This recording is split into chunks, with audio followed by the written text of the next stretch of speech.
This is TWiT. So Smart Replies, looks at all these responses and makes up a response that you should give an email. And I've talked about how I feel guilty using it. Like the human didn't really send you this reply, which says, yes, I'll be there. Yeah. No problem, right? All these Smart Replies are there. Well, AI goes off our behavior. So guess what Smart Reply tried to get people to say often? Which could, by the way, I think improve the whole world. I love you. Oh, that was nice of it. I'm down with that. Yeah. But you can imagine, I mean, you got an email with your boss and you accidentally hit I love you. Yeah. There's still that signal though. I'm down with that. Plant that seed, Google. Maybe Google should force us all to do that. Plant that seed. All this hate going around in this world, plant that little seed of love. I totally dig that, as annoying as it may be to some. What? Don't even give us the opportunity. Just start sneaking that in at the very end of every one of our emails to each other, and suddenly, think of the impact that would have if suddenly everyone's email ended with "I love you." There would be change, man.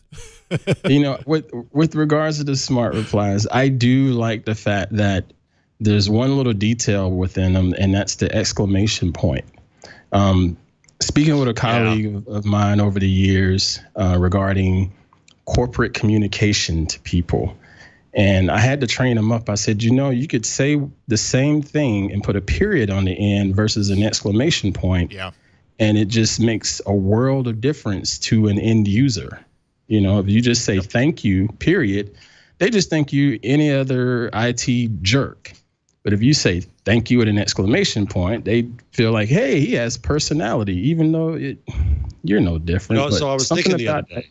Yep. Something about that exclamation point really makes a difference. And I'm starting to see that more and more in the Smart Replies that come up in my messages. It's constant.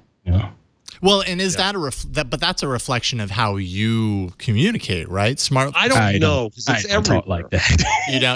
You don't add a lot of exclamation points. No. I have always used tons of exclamation points, almost to the point to where I feel like I overuse them, and so I've had to peel back in the other direction. But I've definitely noticed my Smart Replies use them, and I just kind of assumed it was because I do.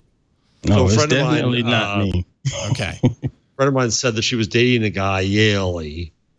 Which goes to this, and he had a rule that said you should use 3 exclamation points in life, and he'd already used 1.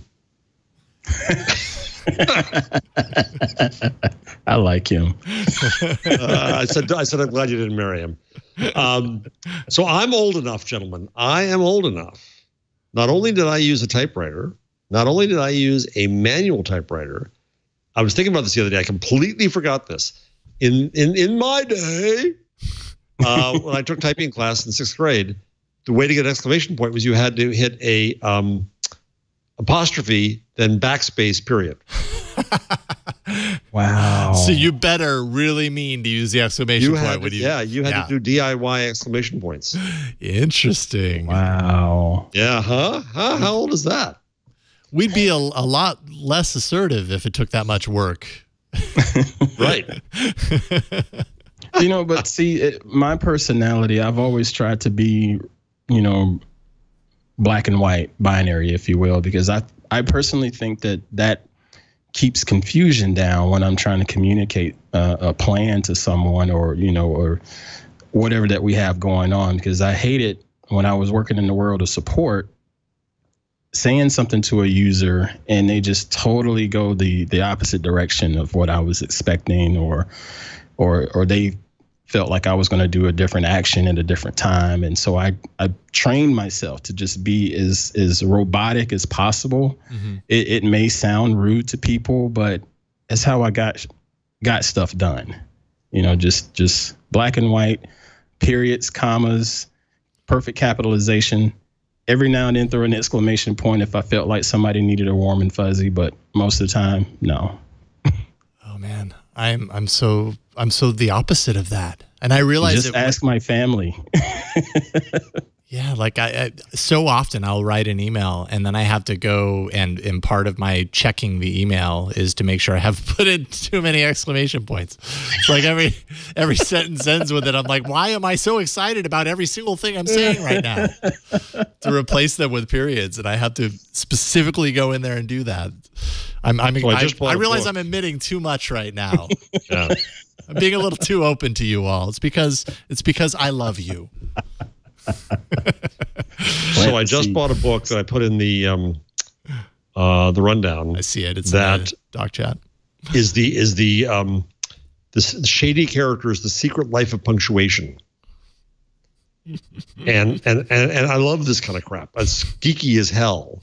But how all of these various things have the asterisk, the dagger, the life of the hyphen and the dash. Yeah. Do you know what the manicule is? No. Manicule's a little hand. Manicule's a little hand that you put in pointing at something that was important. It was used very early in printing. Yeah. Okay. The at Never symbol. heard that. It's too bad there's no audiobook version of this. I know. Be a little hard. I know. I would love to see how they pull that off, but it makes sense that there isn't. Interesting. That sounds like a fascinating book. But you know what we call the hashtag is actually called? A pound, right? Nope. No, It is called the octothorpe. It's amazing we don't call it that. Yeah, imagine the world would be different if it was, just octothorpe that. Octothorpe life. Yeah, like that just doesn't. Octothorpe YOLO. Title says Karsten. Octothorpe life. I guess colon life. Yeah, it doesn't quite have the same ring to it.